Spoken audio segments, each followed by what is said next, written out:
Auzubillahiminash-shaytanir-rajeem. Bismillahir-rahmanir-rahim. I'm your science teacher again here for the chapter Sound and Hearing, and today we are going ahead towards the second part of this chapter, that is the properties of sound waves. Before I will go ahead, I want to recap my previous lesson in which we have learned that sound is a form of energy, and sound is produced when something vibrates. It is the key point for the production of sound, that sound is always produced when something vibrates. Vibration means to and fro motion of anything. What is this to and fro motion?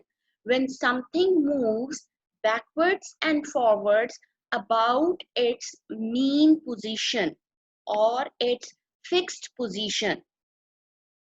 And then we had learned before that different musical instruments, even they need certain thing which produce a sound.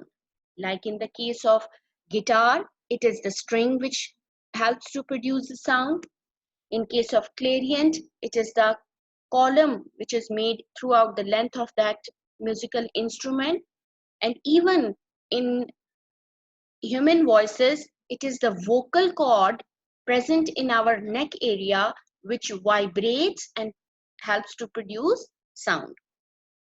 Then we had learnt about an example of production of sound in case of drum, that when a drum skin vibrates, it produces its waves in the air, and these waves start moving to the next molecule in the air, and that is how we are able to hear the sound. And the last but not the least, we had learnt about the bell jar experiment, which shows that sound is produced in every medium, solids, liquids, and gases, but it cannot be produced when there is a vacuum. Okay, so let's start with the next topic now. What are the properties of sound waves? So, sound as a wave, you can watch the vibration of this cone of a loudspeaker. It's a loudspeaker, and this shape where it produces sound is called the cone. So when the cone of a loudspeaker vibrates, you are watching that it is vibrating. It is fixed, but it is moving forward and backward. That is why we say it vibrates. So it moves in and out and very quickly, stretching and squashing the air in front of it. The stretches and squashes spread through the air rather like ripples on a pond. So can you see this ripples in water? Yes, students, when we throw a stone in water, it produces ripples in this way, like this sound is producing waves in the air. So that type of movement are called as sound waves. Okay, so that is the introduction of sound waves.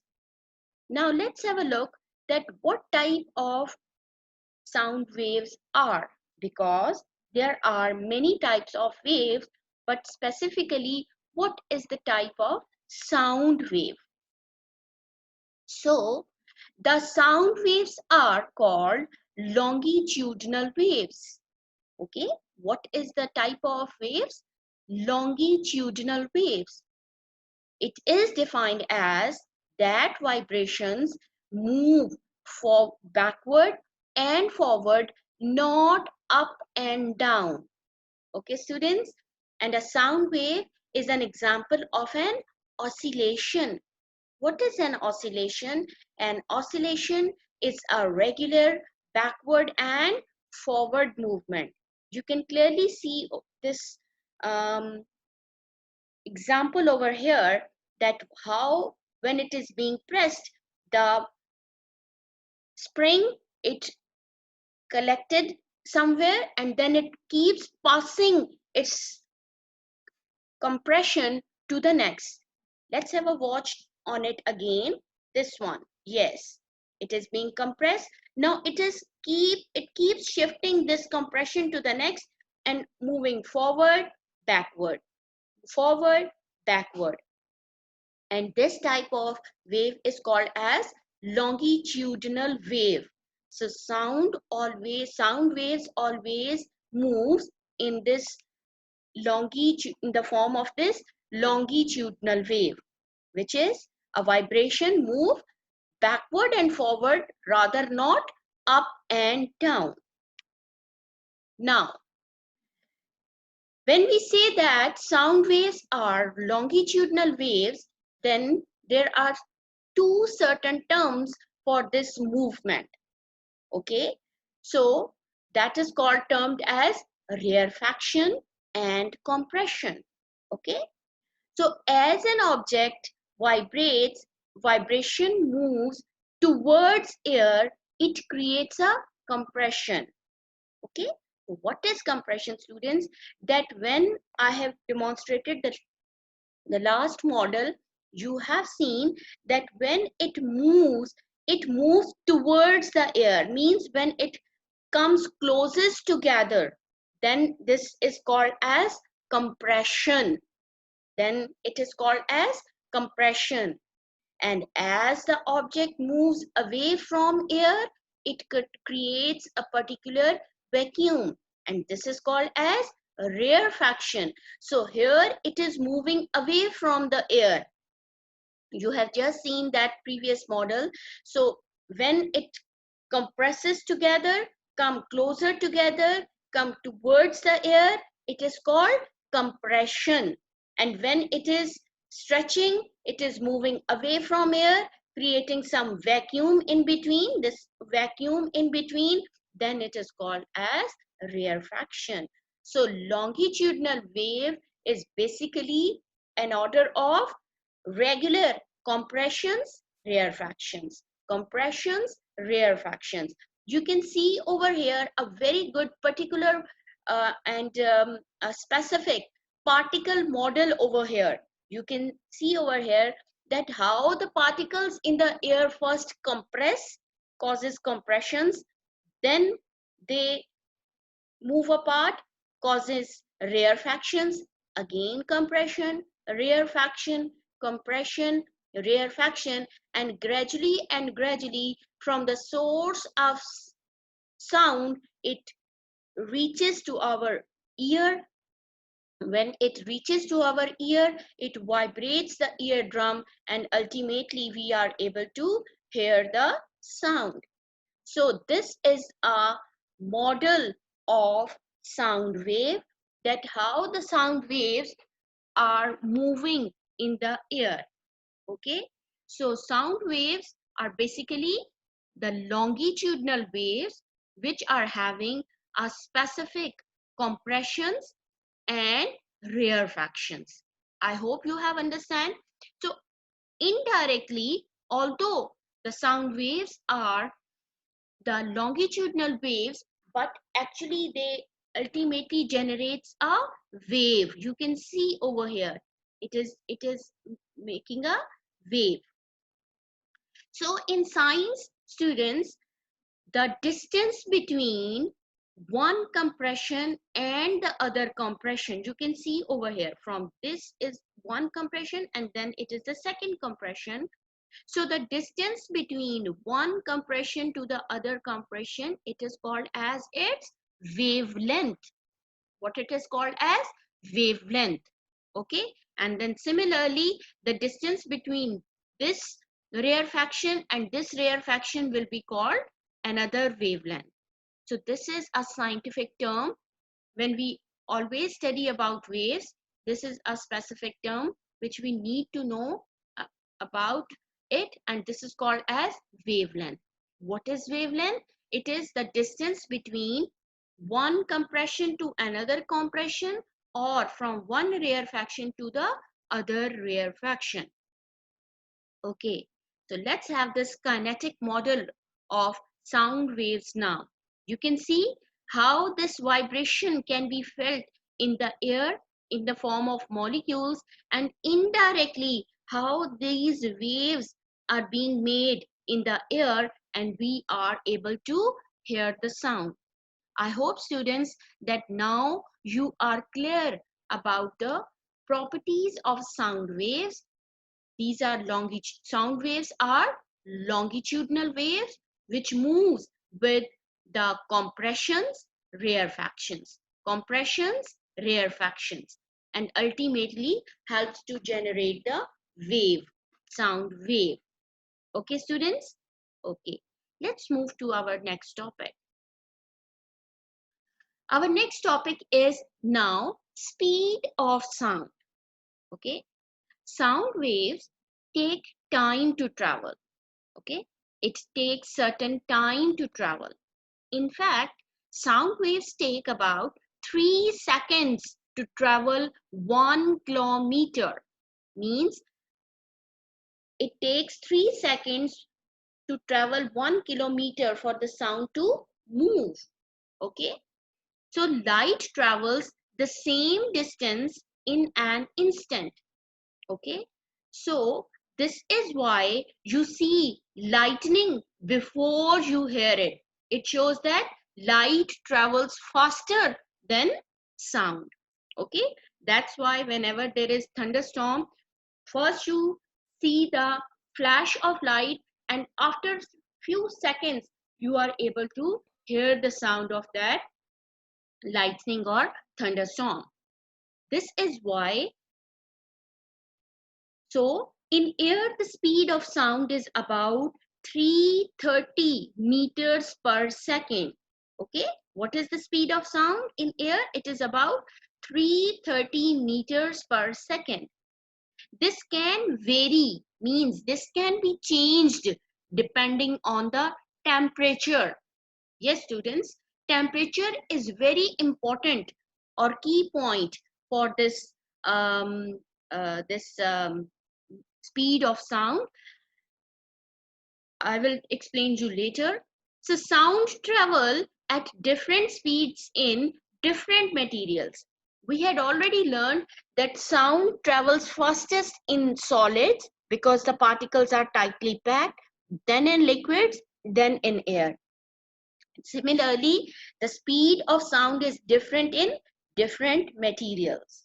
So in general, it travels faster in liquids than in gases, and it travels fastest of all in solids. So let's have a look on this different data about speed of um, sound. So here you can see, students, that speed of sound in different media at 20 degrees Celsius means the temperature is kept constant over here. Okay, but in different media the speed of sound is different. Let's have a look over here, students, that air at 20 degrees Celsius has a speed of about 343 meter per second. Okay, helium, it is having 1005 meter per second, water 1482, seawater has 1522, wood, means through wood, oak tree, like let's have an example, it becomes 3850, in glass it is 4540, in steel it is 5200, means steel is the hardest, so you can see the speed of sound is also more.